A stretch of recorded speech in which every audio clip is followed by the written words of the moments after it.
안디옥 교회를 설립하다라는 제목으로 이 말씀 우리가 나누고 교회에 대해서 더욱더 사랑하는 마음을 갖기를 바라겠습니다. 내게 힘을 주는 교회라는 책에서 시작을 이렇게 시작합니다. 아프리카 초원 바로 세렝게티의 양육강식의 현장을 담은 다큐멘터리를 보고 있는데 그 내용은 이런 것이죠. 수많은 늑대들이 움직이고 또한 늑대들을 쫓는 맹수가 있었습니다. 늑대들은 보통 30에서 40만 마리가 움직이고 또한 적어도 3, 40마리들이 무리지어서 움직입니다. 근데 그 화면에 담긴 내용에 보니까 이 늑대들 가운데 이탈한 이 어린 누가 있었어요. 반항심이었는지 아니면 호기심이었는지 이 누가 이탈되어 있습니다. 근데 이탈한 그 누를 이 맹수 한 마리가 계속 노려보고 있어요. 해설자가 이렇게 말합니다. 저 누가 이탈되었는데 곧이어 맹수가 공격할 것 같습니다. 이렇게 말했어요. 이 말이 끝나자마자 맹수가 어린 누를 덮치죠. 공격을 합니다. 해설자의 마지막 멘트가 뇌리에 스칩니다. 만약에 저 누가 사람의 말만 들을 수 있다면 나는 이렇게 말해주고 싶습니다. 결코 무리를 떠나면 안 된다. 내가 지금까지 무리를 떠난 누들을 볼 때 맹수들의 공격을 받을 수밖에 없기 때문에 언제 어디서나 결코 무리를 떠나서는 안 된다는 것이죠. 마치 교회와 성도님들의 관계도 이와 같습니다. 저와 여러분 한 분 한 분들이 보이지 않는 교회, 무형교회입니다. 우리가 교회입니다. 믿는 우리가 또한 공동체로 모인 이 교회, 보여지는 교회, 유형교회도 교회입니다. 이 교회를 향해서 우리의 믿음의 선배인 이 어거스틴 또 루터, 칼빈 목사님들이 이렇게 잘 정의했어요. 하나님을 아버지라 고백하는 자들은 교회를 어머니로 여겨야 됨을 보게 됩니다. 우리는 이 교회 안에서 자라게 되고 성장하게 되고 연단과 훈련을 받게 되고 하나님이 누군지를 알게 됩니다. 하나님은 이 교회를 통해서 하나님의 은혜를 주시고 누리게 하심을 보게 됩니다. 그렇기 때문에 여러분 교회를 사랑하셔야 돼요. 교회가 살아야 내가 살고 교회가 살아야 가정이 살고 교회가 살아야 사회가 삽니다. 교회를 사랑하셔야 됩니다. 오늘 이 본문 말씀 세 가지 말씀으로 나누고자 합니다. 안디옥 교회에 대해서 첫 번째 살펴보자 합니다. 우리 19절 말씀 한번 보실까요? 11장 19절입니다. 그때 스데반의 일로 일어난 환란으로 말미암아 흩어진 자들이 베니게와 구브로와 안디옥까지 이르러 유대인에게만 말씀을 전하는데 이렇게 나있어요. 그때 이렇게 시작하고 있습니다. 이 앞서는 베드로가 전도 보고를 말하고 있죠. 이후에 나타난 현상이 바로 이것입니다. 스데반이 죽게 되고 큰 핍박과 환란이 일어나서 예루살렘에 모였던 성도들이 다 흩어지게 됨을 보게 됩니다. 그래서 이들이 흩어져서 말씀을 전한 것이 구브로, 베니게, 안디옥임을 말하고 있는 것이죠. 스데반이 죽고 핍박이 임하고 또 예루살렘에 모여있는 자들이 다 흩으셨는데요. 하나님께서 스데반의 죽음을 사용하셨고 또 이 환란을 사용하셨음을 보게 됩니다. 이들을 다 흩어버리셨어요. 하나님께서 우리에게 환란을 주신 목적, 저와 여러분이 환란을 주신 목적은 우리를 애매하게 고난 주시고자 하는 목적이 아닙니다. 여기서 주신 목적은 이 말씀을, 이 복음을 전파하기 위해서 이들을 흩으심을 보게 되는 것이죠. 그렇다면 이 안디옥이란 어떤 것인가? 이 안디옥은 굉장히 큰 도시였습니다. 당시의 세계 3대 도시 중에 하나가 안디옥이었습니다. 로마가 제일 컸고 알렉산드리아, 그 다음에 안디옥이 컸음을 우리가 보게 되죠. 당시의 역사학자들에 의하면 이 안디옥의 인구가 50만 명이었습니다. 여러분 2000년 전에 한 도시의 인구가 50만 명이라는 건 대단한 큰 도시였습니다. 그리고 7분의 1이 유대인들이 모여 있었어요. 그러니 이곳은 유대인의 회당도 있었고 또 전도하기가 좋은 곳이 바로 안디옥이었습니다. 하나님께서 흩으신 이 성도들이 환란을 그냥 멈추는 것이 아니라 이 환란을 통해서 오히려 더욱더 교회를 또 하나님 말씀을 선포하며 나갈 때 이 이방 지역에 안디옥 교회가 설립되고 또 안디옥 교회가 이방인 선교지의 전초 기지가 됨을 우리가 알 수 있는 것이죠. 바로 이 안디옥 교회가 이렇게 세워졌어요. 여러분 교회란 뭘까요? 우리가 교회라는 얘기를 참 많이 듣지 않습니까? 근데 이 교회라는 것을 어떻게 정의할 수 있을까? 교회란 한자어로는 가르치는 모임이란 뜻입니다. 근데 이 부분은 약간 더 교회에 대한 해석이 약간 미숙하죠. 또한 영어로는 이 교회라는 것은 주님께 속하였다 이런 말을 하고 있어요. 근데 헬라어를 우리가 잘 알지 못할지라도 헬라 몇 가지 단어는 참 우리에게 알면 유익한 단어들이 있습니다. 그 중에 하나가 이 교회가 에클레시아예요. 에클레시아라는 것은 에크라는 것은 뭐뭐로부터, 에클레시아라는 뜻은 클레시아라는 것은 불러내다는 뜻이죠. 그러니까 뭐뭐로부터 불러내다는 것이 교회예요. 그럼 뭐뭐로부터 불러냈을까? 세상으로부터, 죽음과 사망으로부터, 음부로부터 우리를 불러내신 것입니다. 이게 바로 교회입니다. 그래서 교회는 철저한 분리를 전제하고 있죠. 다시 말해서 끊어졌습니다. 세상과 죄에서 불러나와 거기서 끊긴 사람들이 모인 공동체가 교회다 이렇게 나있어요. 교회는 어떤 조직이나 제도라기보다 예수 그리스도의 생명을 나누며 예수 그리스도를 믿는 그런 유기적인 공동체가 바로 교회이고, 또한 예수님은 이 교회 우리를 향해서 피값 주시고 저와 여러분을 사셨습니다. 이게 참 큰 은혜가 복이죠. 여기 계신 한 분 한 분들이 존귀한 자들이에요. 여러분 이거 잊지 마셔야 됩니다. 로마서 3장 24절은 이렇게 말씀하고 있죠. 그리스도 예수 안에 있는 속량으로 말미암아 하나님의 은혜로 값없이 의롭다 하심을 얻은 자 되었느니라 이렇게 나있어요. 예수 안에 있는 속량, 이 속량이라는 뜻은 대속, 구속 이런 뜻은 값을 주고 사셨다 이것을 말하고 있어요. 그러니까 교회란 바로 저와 여러분을 주님께서 값을 주시고 사셨어요. 그분의 핏값으로 사신 자들이 바로 저와 여러분입니다. 제가 최근에 어느 목사님의 설교를 듣고 또 참 좋은 내용이다 해서 소개를 해드립니다. 여러분들 보셨을지 모릅니다. 청와대 국민청원에 올린 글이에요. 근데 어떤 글이 올렸냐면은 이런 내용입니다. 참 안타까운 사연이었는데 12달 된 아이를 키운 엄마입니다. 근데 이 엄마가 이 아이 때문에 국민청원에 올렸어요. 이 내용인즉슨 굉장히 딱하고 안타까운 내용인데 이 아이가 12개월밖에 안 된 아이가 희귀성 난치병을 앓게 되는데 이 난치병의 이름이 척수 근육 위축증이라 이렇게 말하고 있어요. 근데 이 병을 치료하지 않으면은 이 아이가 2돌을 넘기지 못하고 1년 안에 죽게 된다 이렇게 말하고 있어요. 여러분 그 엄마의 마음이 얼마나 아프겠습니까? 얼마나 어렵겠어요. 그래서 이 내용을 올렸습니다. 근데 참 놀라운 것은 이 아이를 고칠 수 있는 약이 있다는 것이죠. 근데 이 약을 한 번만 평생에 맞아도 치료를 받게 돼요. 근데 이 약의 이름이 뭐냐면은 졸겐스마라는 치료제입니다. 이 주사를 한 번 맞으면은 낫게 돼요. 근데 이 주사가 너무 비쌉니다. 보통 비싼 게 아니에요. 이 주사가 25억입니다. 그러니까 한 번 맞는데 25억이에요. 근데 25억 있는 사람이 얼마나 있겠어요? 그러니까 이 엄마가 이 국민청원에 올렸습니다. 이 아이를 살려달라고. 그러기 위해서는 이 의약품이 의료 보험 대상이 될 수 있게끔 국민청원에 올렸는데 참으로 딱하고 기가 막힐 노릇입니다. 25억이면 살릴 수 있다 이것이에요. 이 내용을 들으면서 이런 생각이 들었습니다. 하나님께서 저와 여러분을 어떻게 사셨습니까? 25억으로 사셨습니까? 아니죠. 사람의 영혼은 감당할 수 없는 존귀한 가치입니다. 세상의 재산을 다 긁어도 우리 영혼을 살 수가 없어요. 우리 영혼은 오직 예수 그리스도의 피, 보혈로만 우리를 살 수 있습니다. 그게 바로 저와 여러분이에요. 우리는 너무너무 존귀한 자들입니다. 그래서 성경은 우리를 향해서 이렇게 말하고 있죠. 요한일서 5장 18절에서도 다음같이 말하잖아요. 하나님께서 난 자가 그들을 지키심에 악한 자가 그들을 만지도 못하게 하시니라 이렇게 했어요. 우리를 지키십니다. 우리가 우리가 너무나 잘 아는 사도 바울의 고백처럼 누가 우리를 그리스도를 향해서 끊을 수 있겠습니까? 환난이나 공고나 기근이나 박해나 위험이나 적신이나 칼일지라도 우리를 하나님 사랑에서 끊을 수 없다는 것이죠. 이게 바로 저와 여러분이고 교회입니다. 그리고 지난주에 잠시 살펴봤던 것처럼 음부의 권세가 우리를 이기지 못합니다.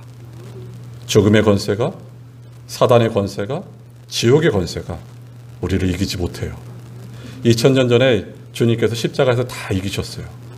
우리는 이긴 게임을 하고 있는 것입니다.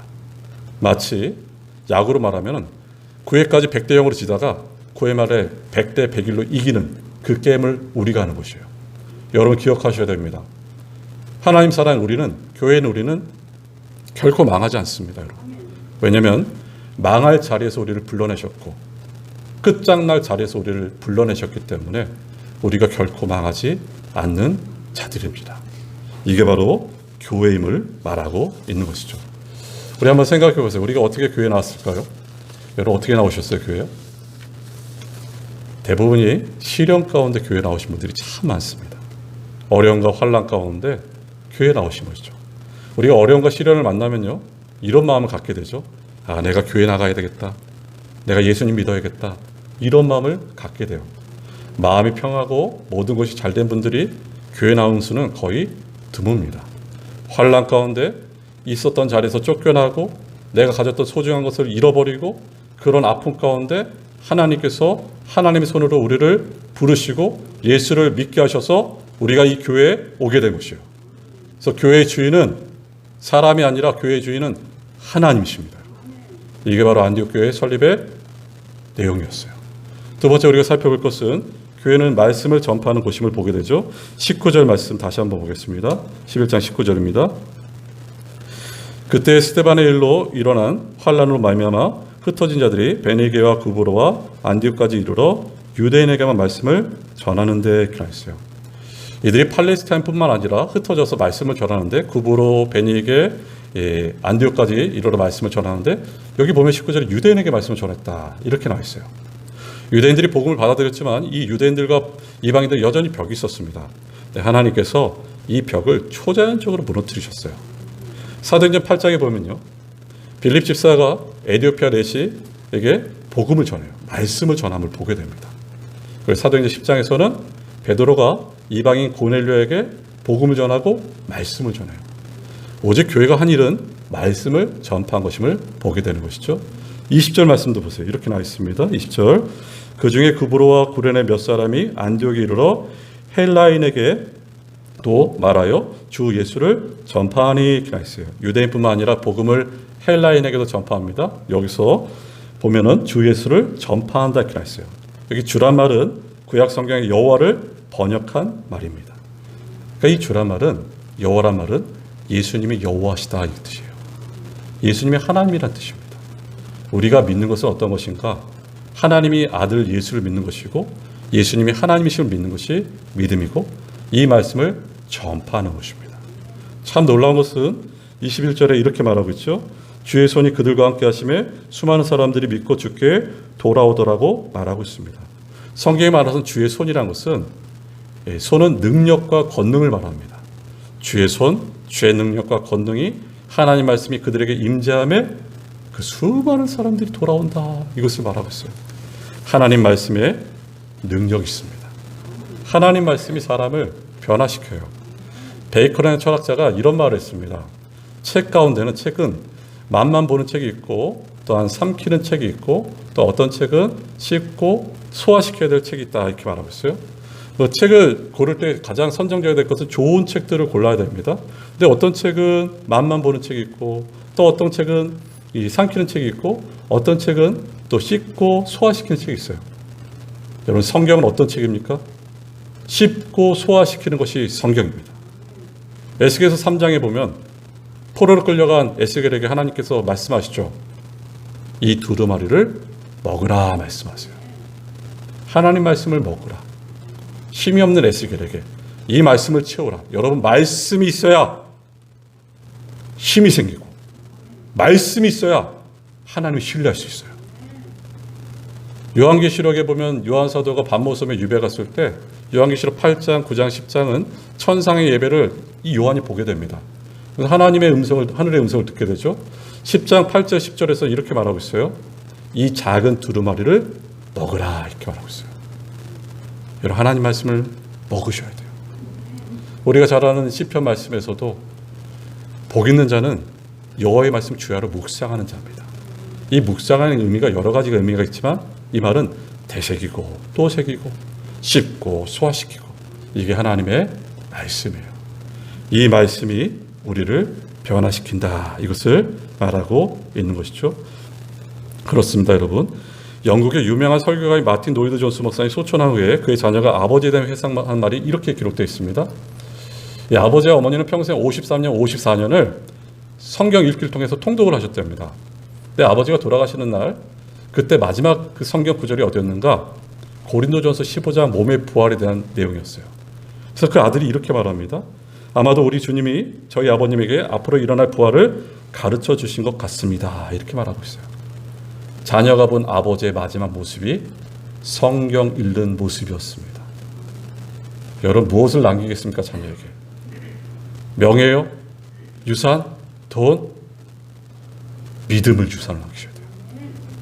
저와 여러분이 자녀들 모습 보기에 말씀 읽고 기도하는 모습을 남기셔야 됩니다. 여러분. 한국 교회는 그동안 하나님 말씀을 떠나서도 아무런 문제 없이 잘 성장하고 환대받고 사회 주류로 군림하고 또 평안히 잘 살 수 있도록 수십 년을 지내왔습니다. 마치 행복한 것 같지만 불행한 것이에요.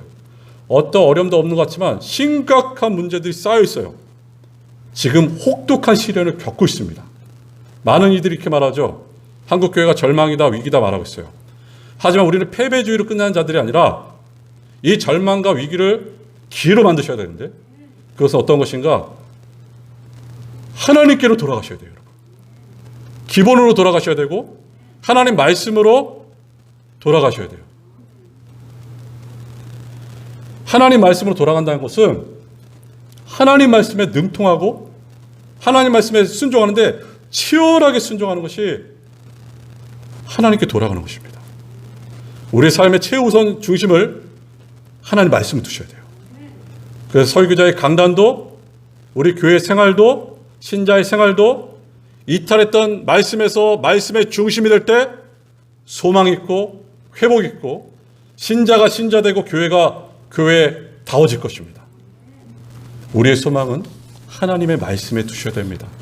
하나님은 이렇게 말씀으로 돌아가자는 자들 소수의 목회자와 그런 교회 통해서 다시 일하십니다.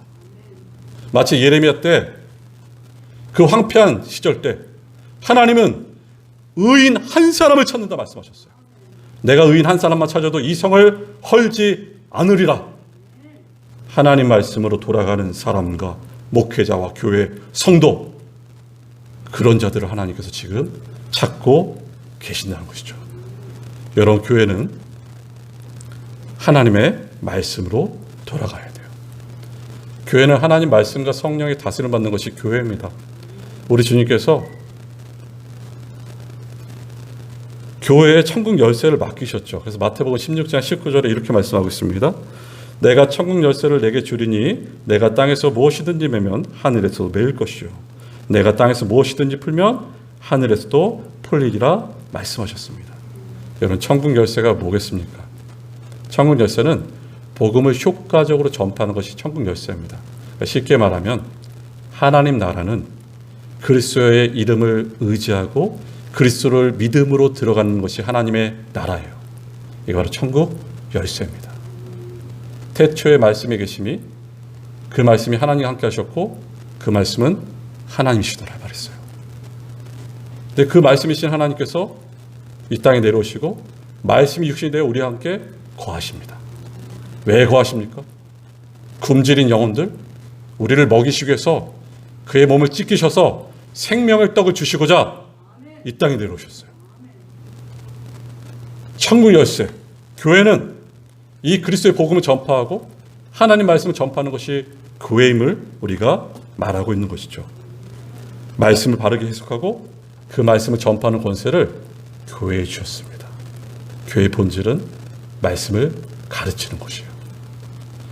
내게 힘을 주는 교회 제가 초반에 말씀드렸는데 이 책 중간에 이런 내용을 말하고 있어요.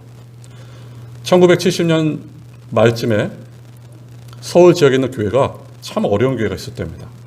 네, 목회자들이 그 교회를 가면 1년, 2년 만에 다 쫓겨져 나가요. 이 목사님 부임해서 갑니다. 6개월을 있다 보니까 도저히 못 버티겠더래요. 그래서 앞서 나간 분들이 왜 나간지를 알게 되었답니다. 근데 이분에게 어떤 마음을 하나님께서 주셨냐면은 말씀이 사람을 변화시킨다 이 마음을 주셨어요. 그때부터 40분, 50분 정도 강해 설교를 합니다. 강해 설교란 이 말씀을 한 장씩 한 장씩 풀어나가는 것이에요. 그렇게 7년을 행했어요. 이분에게 영향을 주셨던 목사님이 노이드, 마틴 노이드 존스 목사님인데 이 목사님이 정말 저도 그 책을 많이 읽어보면은 복음의 열정이 막 생겨요. 말씀만이 사람을 변화시킨다는 것이죠. 여러분 저 어렸을 때부터 끊임없이 들었던 내용이 이것입니다. 사람 좀처럼 변하지 않는다. 아니요. 복음을 만나면, 말씀이 임하면 사람은 변할 수밖에 없습니다, 여러분. 이게 바로 말씀의 능력이에요. 이분이 7년을 가르치고 8년째 섬기는데 교회가 변화되기 시작한다는 것이죠. 영적인 원신력이 일어났어요. 비본질적이고 비복음적인 것이 가장자리로 나가게 되고, 본질적인 복음이 교회의 중심에 서게 되고, 그 전에 힘을 가졌던 자들이 여전히 복음적이지 않을 때 이 사람들이 가장자리로 밀려나간 것을 보았던 것이요. 누가 민 것도 아니고 왕따 시킨 것도 아닌데 하나님 말씀이 그들을 밀어나간 것이고요. 그래서 이 목사는 이렇게 고백합니다. 하나님 말씀에 능력이 있다. 마치 사도행전에 나타난 현상들처럼 하나님 말씀이 흥흥하다, 이 말씀을 깨닫게 돼요. 그래서 이 교회가 너무너무 좋은 영향력을 미치는 한국교회가 됐습니다. 하나님은 말씀을 통해서 일하십니다. 네, 여러분 또 기억하실 게 있습니다. 이 사단 마귀는요, 어떻게 하든지 교회를 분열시키고 다투게 하는 것이 사단 마귀의 전략입니다. 특히 지도자를 무너뜨리게 해요. 그래서 지도자인 목회자에 대한 거짓 소문과 누머를 퍼뜨려서 양들로 하여금 목자의 인격과 리더십을 믿지 못하게 하고, 그 결국에 말씀이 들리지 않게 하는 것이 사단의 전략입니다. 사랑하는 여러분, 우리는 그리스도의 종입니다. 여러분, 사단의 종이 아니에요. 여러분, 사단의 종 노릇하시면 안 됩니다. 멈추셔야 돼요. 다툼을 멈추시고 헛된 소문들을 멈추셔야 됩니다. 그럼 우리가 어떻게 해야 될까? 이럴 때 더욱더 하나됨 나가셔야 돼요. 여러분, 참 놀라운 것은요, 이 사단과 죄는 늘 틈을 노립니다. 사무엘하 21장 15절 이하에 보면요, 블레셋과 이스라엘이 다시 싸웠다 이렇게 나와 있어요. 근데 블레셋은 사무엘하 8장에 다윗에게서 점령당하면서 더 이상 힘을 못 씁니다. 근데 이 블레셋이 다시 스물스물 힘을 갖게 된 것이에요. 다윗이 강할 때는 약해있던 블레셋이 다윗이 압살롬에 의해서 망명 떠나고 돌아오고 그런 회복 시점에 이 다윗이 약해질 때 어떻게 했는가? 이 블레셋이 다시 일어나요. 우리가 영적으로 강할 때는 어둠의 세력들이 근처도 못 옵니다. 우리가 영적으로 약해지면 휘둘릴 수밖에 없어요. 이럴 때는 다시 하나가 되셔야 돼요. 말씀과 기도로 하나가 되고, 서로서로를 믿어주고 서로서로를 위해서 기도해주고, 목회자는 혼신을 다해서 말씀을 전할 뿐만 아니라 듣는 이들은 사모함으로 말씀을 듣는 것입니다. 2000년 전이나 지금이나 교회는 말씀과 기도로 다시 세워져 나가는 것이에요. 사랑하는 여러분, 말씀이 교회를 세워나갑니다. 말씀의 능력이 바로 여기 있는 것이죠. 그래서 우리 주님께서 이렇게 말씀하시죠. 내 말을 듣고 내 말을 지키고 내 말을 행하는 자가 복 있는 사람이다. 그것도 세 번째, 이방인과 유대인이 하나 된 교회, 바로 그리스도인이라 불리는 교회가 안디옥 교회였는데요. 22절 말씀 다시 한번 보겠습니다. 22절. 예루살렘 교회가 이 사람들의 소문을 듣고 바나바를 안디옥까지 보내니 이렇게 나와 있어요. 예루살렘 교회가 소문을 듣습니다. 이 안디옥 지역에 이 복음이 전파된다는 소식을 듣고 과연 올바른 복음이 전파되고 있는지 사람을 파송하는데 그 사람이 누군가? 바나바를 파송해요. 마치 이전에 이 사마리아의 복음이 전해질 때 베드로와 요한을 파송한 것처럼 이들이 바로 바나바를 파송합니다. 하나님은 어떻게 하든지 우리가 주 안에서 하나 되기를 원하시죠. 그래서 에베소서 2장 13절에 이렇게 말씀하고 있습니다. 에베소서 2장 13절 14절. 이제는 전에 멀리 있던 너희가 그리스도 예수 안에서 그리스도의 피로 가까워졌느니라. 그는 우리의 화평이신지라 둘로 하나를 만드사 원수된 것 곧 중간에 막힌 담을 자기 육체로 허시고 이렇게 했어요. 우리 주님의 피를 믿음으로 하나님과 화목되었고 하나님께 가까이게 되었고, 또한 둘로 하나를 만드사라는 얘기는 유대인과 이방인이 화합되었다 이렇게 나와 있어요.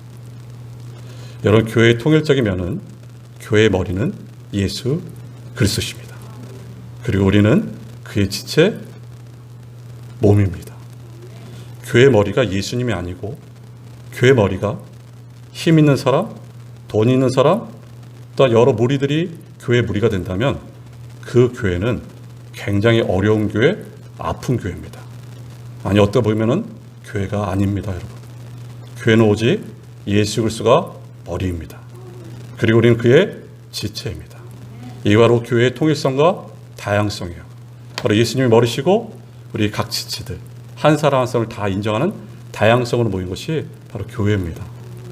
여러분, 노마를 연구한 분들의 그 내용을 보면요, 노마가 어떻게 저렇게 오랫동안 최강의 나라가 될 수 있었고 지배할 수 있었을까? 근데 연구한 분 중에 한 분이 이런 말을 했습니다.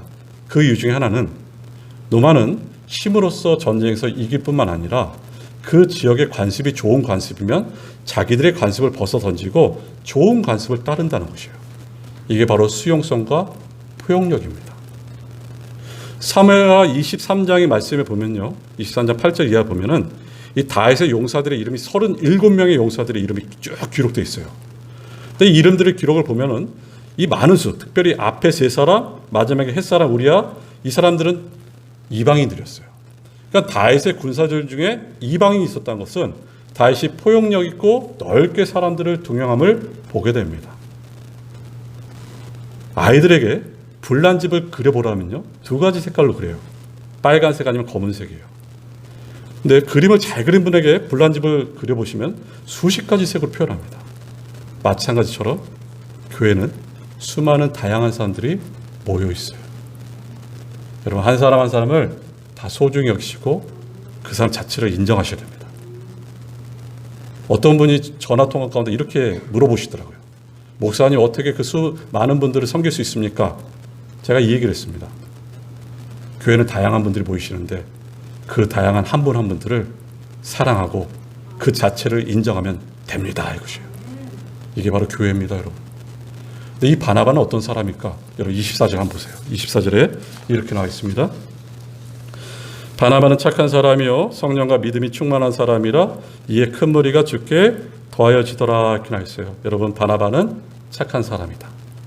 이 착한 사람이란 것은 진실한 성격의 사람, 온건한 성격, 능력 있는 사람, 배려하는 사람을 말하고 있어요.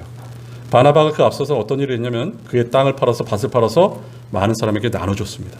구제한 사람이 바나바였어요.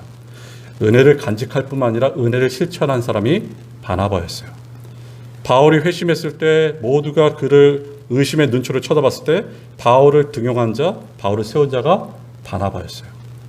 즉 바나바는 여러분, 은혜가 받은 사람, 믿음의 사람은요, 사람을 볼 때 그 사람의 단점을 보지 않고 장점을 봅니다. 우리 모두가 장단점이 다 있어요. 근데 어떤 분들은 그 사람이 늘 단점만 봐요. 하지만 은혜가 충만한 사람의 특징은 그 사람의 장점을 세워줍니다. 이게 바로 좋은 사람이죠. 이 사람이 얼마나 착한 사람이었는가. 나중에 바울이, 이 바나바도 중요한 역할을 많이 했는데 바울의 이름이 더 높아지고 자기의 이름이 희미해졌을 때, 이런 사람은 다른 사람이 잘 되면 시기 질투로 못 참습니다. 그런데 이 바나바는 시기 질투했단 말이 없습니다.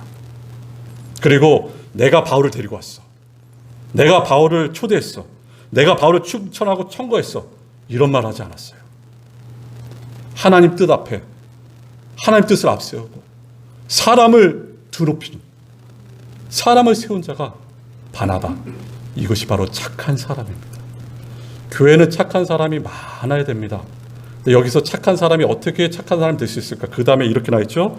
그는 성령이 충만하였다, 이렇게 나와 있어요.